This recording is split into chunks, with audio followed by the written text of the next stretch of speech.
Are BYD's Chinese cars spying machines? This warning was just raised in the United States, where Gordon Chang, one of the world's top China experts, said very clearly that Chinese electric cars, which are entering and dominating markets around the world, could be transmitting data like audio and video directly to Beijing. The use of electric cars like those from BYD is considered one of the most effective tools of Chinese espionage in Brazil. These vehicles, equipped with advanced connectivity systems, can serve as platforms for data collection and monitoring. What seems to be just technological innovation can, in practice, open doors for infiltration into networks and capture of strategic information. This is not a military operation like the Shield of the Americas, but rather a silent and sophisticated strategy that seeks to expand Chinese influence in vital sectors. Spying on Brazil has been a priority for Beijing and reveals China's strategic repositioning. Gordon Chang, who is a famous American political analyst, warns that China will do everything to consolidate its presence in the Americas. And Brazil, which has China as its biggest trading partner, is at the center of this dispute.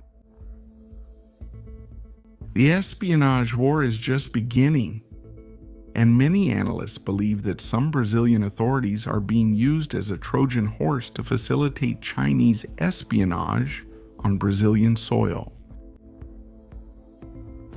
Welcome to Vida No Quartel. No, he's a partner.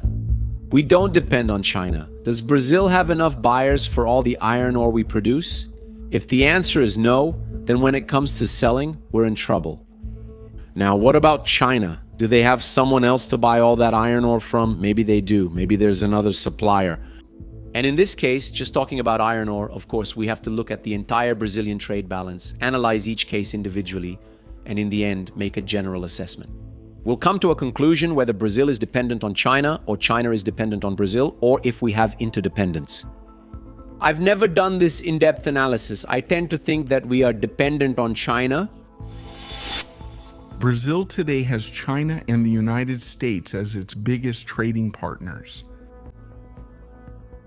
This delicate balance puts the country in a vulnerable position, since any move to get closer to Beijing generates immediate reactions from Washington. The struggle for influence in Latin America is intensifying, and Brazil has not shown the ability to deal with the situation. The White House, in turn, is trying to regain the upper hand on the continent.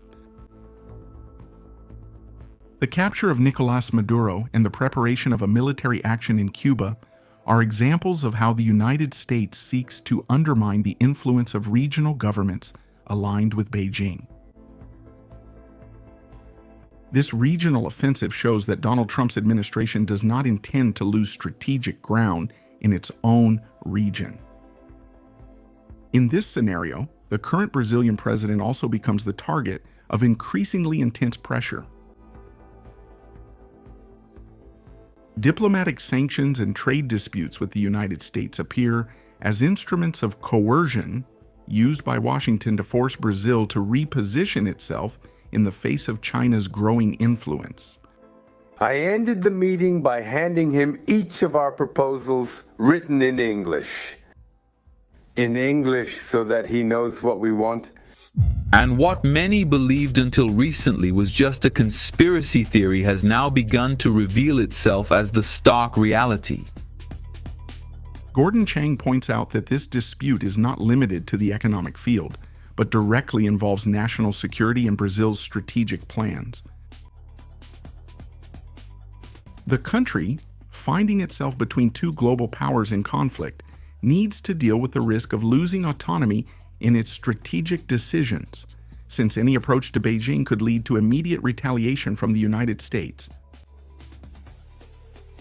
Another critical point that reinforces this analysis is China's purchase of part of the mega data center for TikTok, which is being built in Xerá. This billion-dollar investment is not just economic, but confirms Beijing's global monitoring strategy. TikTok, in fact, has already been identified as a tool for collecting information, influencing narratives, and expanding the reach of Chinese espionage.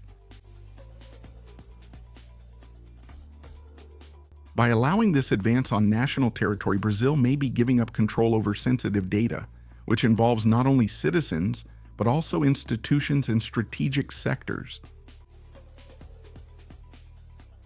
This digital infiltration disguised as technological innovation represents a direct risk to Brazil's growth plans, and Brazil itself has always been aligned with the strategic plans of the United States.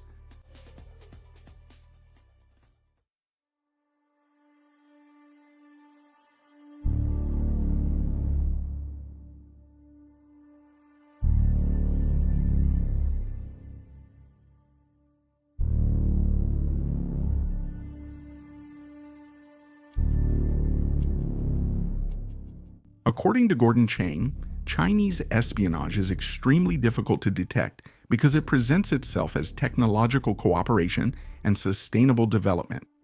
But behind the facade of innovation and progress, there is a clear objective: to expand Beijing's power and reduce the autonomy of countries that depend on its investments. This strategy is silent but very effective, as it creates a network of economic and technological dependence that turns into political influence.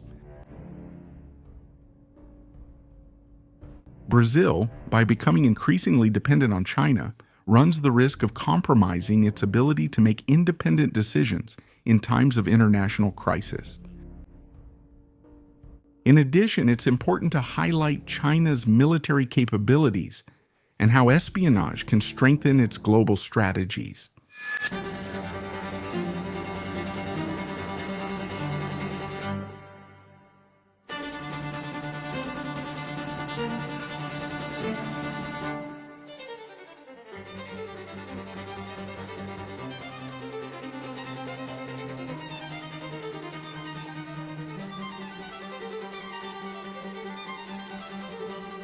Xi Jinping has heavily invested in military modernization, with advances in naval, space, and cyber technology.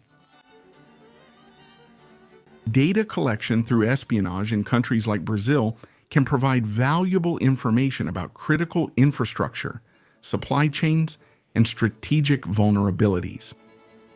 This data, when integrated with Chinese military capabilities, expands Beijing's reach in scenarios of conflict or diplomatic pressure.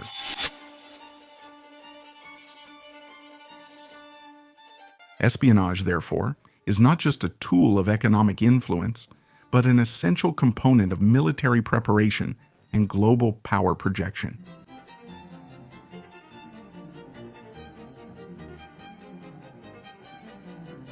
Dependence on Chinese capital can compromise strategic decisions and put the country in a vulnerable position in the face of health crises, economic downturns, or even armed conflicts. Brazil's development is at stake, and Chinese espionage is just one of the tools used by Beijing to consolidate its influence in the Americas.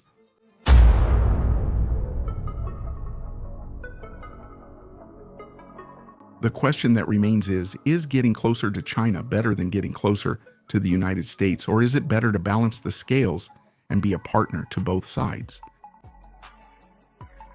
Leave your opinion here in the comments and tell us if you really believe there are Brazilian authorities being complicit with Beijing's espionage.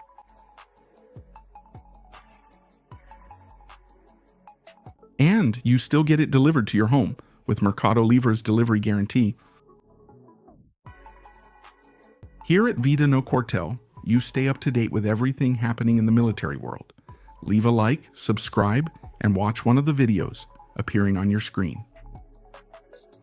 Forward fighters, see you next time. Bye-bye.